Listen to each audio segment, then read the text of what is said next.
अब शुरू करते हैं एक और interesting topic. 1.4 can matter change it's state? क्या मैटर अपनी स्टेट बदल सकता है? हम सबने देखा है कि पानी 3 अलग-अलग रूपों में एग्जिस्ट करता है। बर्फ के रूप में सॉलिड, लिक्विड रूप में पानी और गैस के रूप में स्टीम यानी भाप। लेकिन ये बदलाव कैसे होता है? जब बर्फ पिघलकर पानी बनती है या पानी से भाप बनती है, तो मैटर के अंदर क्या होता है? पार्टिकल्स के साथ क्या होता है? और ये ट्रांसफॉर्मेशन होता कैसे है? बहुत सारे सवाल हैं और जरूर हैं, क्योंकि यही तो साइंस की खूबसूरती है। तो चलिए स्टेप बाय स्टेप समझते हैं कि आखिर कैसे मैटर एक स्टेट से दूसरी स्टेट में बदलता है। चलिए आज का टॉपिक शुरू करते हैं, effect of change of temperature. इस टॉपिक को अच्छे से समझने के लिए पहले एक छोटी सी एक्टिविटी करते हैं। लेकिन एक्टिविटी से पहले कुछ इंपॉर्टेंट पॉइंट्स क्लियर कर लेते हैं ताकि आगे समझना और आसान हो जाए।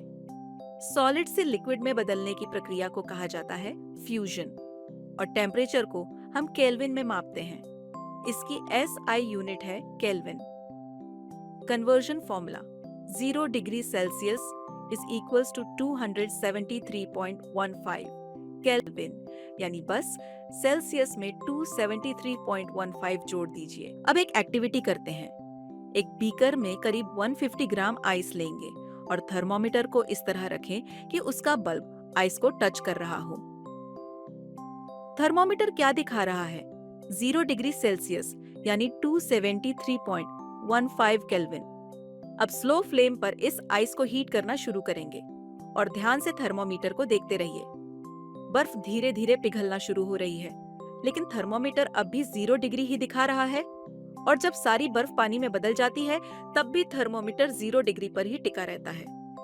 तो क्या थर्मोमीटर खराब हो गया? नहीं, बिल्कुल नहीं। इसके पीछे का रीजन है लैटेंट हीट ऑफ फ्यूजन। हम इतनी देर से आइस को हीट दे रहे हैं, लेकिन टेम्परेचर नहीं बढ़ा। तो हीट गई कहाँ? ये हीट पार्टिकल्स के बीच के फोर्सेस ऑफ अट्रैक्शन को तोड़ने में लग गई ताकि वे सॉलिड से लिक्विड में बदल सके। जब हमने हीट दी तो पार्टिकल्स की किनेटिक एनर्जी बढ़ी, जिससे वे तेजी से वाइब्रेट करने लगे और एक पॉइंट पर वो अपने फिक्स्ड पोजीशंस छोड़कर फ्री हो गए। इसी प्रोसेस को कहते हैं फ्यूजन। आप इसको ऐसा लिख सकते हो, English version, latent heat of fusion वह एनर्जी होती है जो 1 किलोग्राम सॉलिड को उसके मेल्टिंग पॉइंट पर टेम्परेचर बदले बिना लिक्विड में बदलने के लिए चाहिए होती है। इसलिए आइस को पानी में बदलने के लिए जो हीट लगती है वो दिखाई नहीं देती, लेकिन पार्टिकल्स के अंदर अब्सॉर्ब हो जाती है। इसे ही कहते हैं लैटेंट हीट ऑफ फ्यूजन। अगर आपको यह वीडियो अच्छा लगा हो तो कमेंट में जरूर बताइए। हमें आगे और ऐसे वीडियो बनाने में बहुत खुशी होगी। और हाँ, वीडियो को लाइक और शेयर करना मत भूलिए। तक हमने सीखा लेटेंट हीट ऑफ फ्यूजन क्या होती है।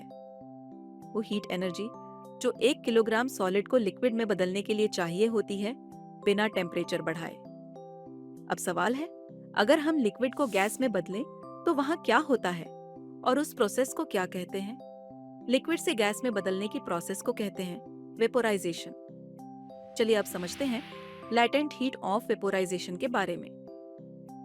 इसे एक एक्टिविटी से समझते हैं। एक बीकर में थोड़ा पानी डालिए और थर्मोमीटर को उसमें डुबो देंगे। अब उसे धीमी आंच पर हीट करना शुरू करेंगे। जैसे जैसे पानी गर्म होगा, थर्मोमीटर का मर्क्यूरी लेवल ऊपर बढ़ेगा और धीरे धीरे टेम्परेचर पहुंचेगा 100 डिग्री सेल्सियस यानी 373.15 केल्विन। अब देखिए, पानी उबलना शुरू हो गया है, लेकिन थर्मोमीटर अब भी 100 डिग्री सेल्सियस पर ही रुका हुआ है। आप चाहे जितनी हीट देते रहें, टेम्परेचर अब 100 डिग्री सेल्सियस से ऊपर नहीं बढ़ता। क्यों? इसका कारण है latent heat of vaporisation. Boiling point पर पहुंचने के बाद जो भी एक्स्ट्रा हीट आप देते हैं वो टेम्परेचर बढ़ाने में नहीं लगती, बल्कि वो एनर्जी मैटर की स्टेट चेंज होने में यानी लिक्विड से गैस में बदलने में लगती है। अगर टेम्परेचर बढ़ेगा तो पानी के पार्टिकल्स की किनेटिक एनर्जी बढ़ेगी। एनर्जी बढ़ने से पार्टिकल्स मूवमेंट बढ़ेगा। इस मूवमेंट के कारण पार्टिकल्स के बीच का फोर्स ऑफ अट्रैक्शन टूट जाता है और वो फ्री होकर गैस में बदल जाते हैं। यही है वो प्रोसेस जिसे कहते हैं लेटेंट हीट ऑफ वेपोराइजेशन। इसका डेफिनेशन है इंग्लिश में, latent heat of vaporization is the amount of heat energy required to convert 1 kilogram of a liquid into gas at its boiling point without any rise in temperature।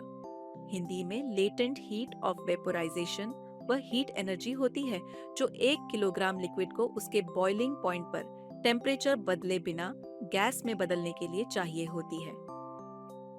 तो ये थी कहानी latent heat of vaporisation की। चाहे ice से पानी बने या पानी से स्टीम, स्टेट बदलने के लिए हीट एनर्जी जरूरी होती है। और यही लेटेंट हीट मैटर की मैजिक स्टोरी को कंप्लीट करती है। मिलते हैं अगले टॉपिक में।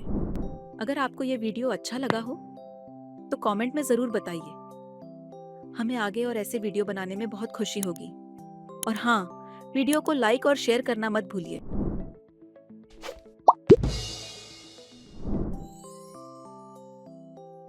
अब तक हमने देखा फ्यूजन के बारे में, जिसमें सॉलिड मैटर लिक्विड में बदलता है, वेपोराइजेशन जिसमें लिक्विड गैस में बदलता है। अब बारी है एक और इंटरेस्टिंग प्रोसेस की। क्या आपने कभी सोचा है, क्या कोई सब्सटेंस गैस से सीधे सॉलिड बन सकता है बिना लिक्विड बने ही? जवाब है हाँ, और इस प्रोसेस को कहा जाता है डिपोजिशन।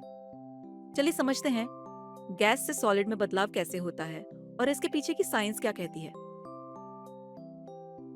समर में जब झील या समुद्र का पानी इवेपोरेट होकर एटमॉस्फेयर में चला जाता है, वो वाटर वेपर में बदल जाता है। अब जैसे ही एटमॉस्फेयर का टेम्परेचर अचानक गिरता है, ये वाटर वेपर सीधे बर्फ, स्नो में बदल जाता है बिना लिक्विड बने। हाँ, आपने सही सुना, यही प्रोसेस बनाती है स्नोफ्लेक्स। चलिए अब देखते हैं पार्टिकल्स के बीच में क्या होता है जब डिपोजिशन होती है। टेम्परेचर और प्रेशर के गिरने पर गैस के पार्टिकल्स की किनेटिक एनर्जी कम हो जाती है। उनकी मूवमेंट धीरे धीरे स्लो हो जाती है। पार्टिकल्स के बीच का फोर्स ऑफ अट्रैक्शन बढ़ने लगता है। पार्टिकल्स अब एक दूसरे के करीब आकर फिक्स्ड पोजीशंस में जम जाते हैं और बन जाते हैं सॉलिड, यानी गैस से सीधा सॉलिड। और इस पूरी प्रक्रिया को हम कहते हैं डिपोजिशन। डेफिनेशन इंग्लिश में, deposition is the process in which a gas directly changes into a solid without becoming a liquid. Hindi में डिपोजिशन वो प्रोसेस है जिसमें कोई गैस बिना लिक्विड बने सीधे सॉलिड में बदल जाती है। तो ये थी कहानी डिपोजिशन की। साइंस की दुनिया में हर बदलाव एक रीजन से होता है और पार्टिकल्स की ये जर्नी टेम्परेचर और प्रेशर के इशारों पर नाचती है। मिलते हैं अगले टॉपिक में, तब तक पढ़ते रहिए और सीखते रहिए।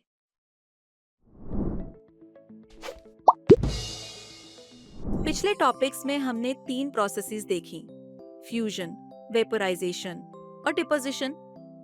अब चलिए सोचते हैं रिवर्स डायरेक्शन में और शुरुआत करते हैं सब्लिमेशन से।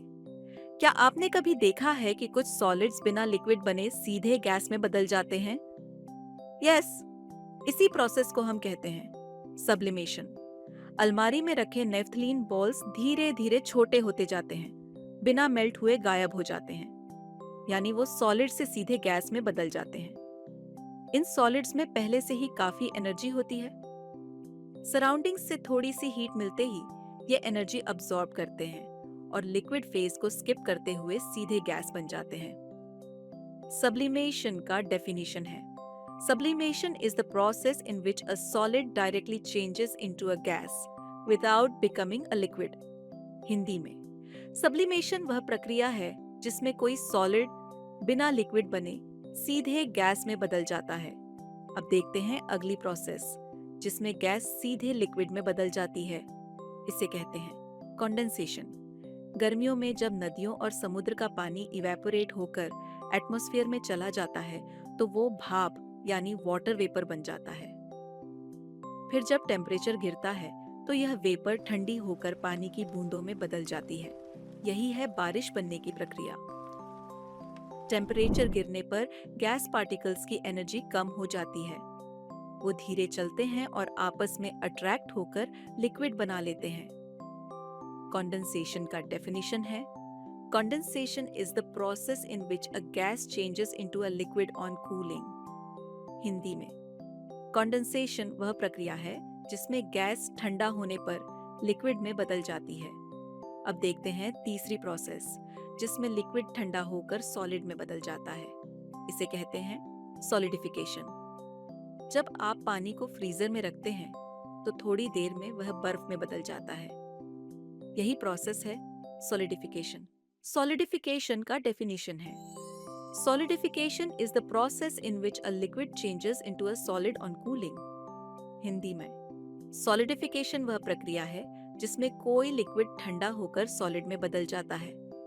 तो आज हमने 3 इंपॉर्टेंट प्रोसेसेस को समझा, sublimation, solid to gas, condensation, gas to liquid, solidification, liquid to solid. हर प्रोसेस में पार्टिकल्स की एनर्जी और उनका बिहेवियर बदलता है और यही है मैटर की मैजिकल जर्नी। मिलते हैं अगले टॉपिक में। तब तक पढ़ते रहिए और सीखते रहिए।